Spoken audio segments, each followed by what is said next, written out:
In a world that is just packed with digital noise, how do you actually make a real human connection?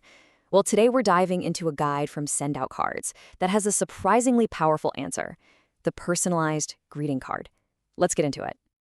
Just think about your day for a minute. You're getting hit with countless emails, texts, notifications, right?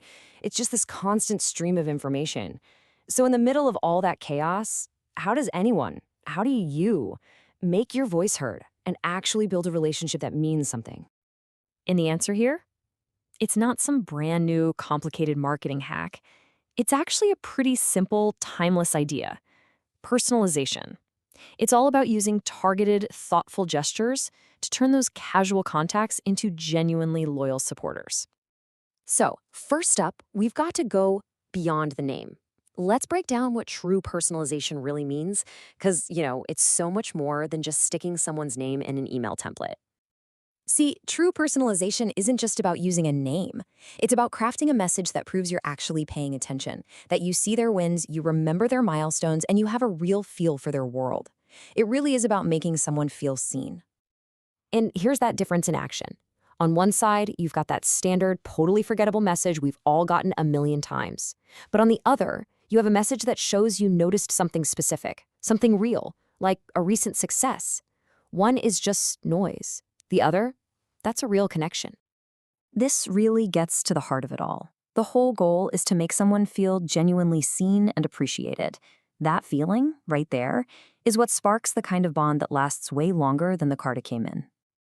Okay, so we get the why. We understand why this works on a human level. But what about the how? Let's get practical. This next section lays out a super simple 4-step playbook to put all this into practice. It's a pretty clear path. First, you've got to segment your audience. Then you layer in those absolutely crucial personalized details. After that, you make sure to inject your own personality. And finally, you use some smart automation to bring it all together and actually make it happen consistently. So, step 1 is all about knowing who you're talking to, segmenting your audience. This means you stop sending the same message to everyone. You group people based on recent conversations or shared interests or important dates. That way, the message you send is actually relevant to them. All right, step 2. Now this is where the real magic happens. Using those personalized details, you've got to show you've been listening. Mention a specific achievement, recall a shared memory, or reference something they told you they're excited about. This is what turns a generic note into what feels like a one-on-one conversation. Step 3 is maybe the easiest one to remember. Just be you. Your communication has to sound like it's coming from you. Whether your style is warm and friendly or more professional and polished, let that authentic tone shine through. That's how people start to trust you. And finally, step 4. Let's be real, to do this consistently, you've got to be efficient. This is where automation can be a huge help. The source points to tools, like its own SendOutCards platform, as a way to send these cards at scale without losing that all-important, authentic human touch. Okay, so we have the playbook. But sending one great card is really just the beginning. Let's talk about what the source calls the real secret sauce here: the power of consistency. Because a one-off gesture is nice, for sure, but what truly builds deep, lasting trust is making it a habit. This is about turning gratitude and connection into a regular practice, not just something you do when there's a big event.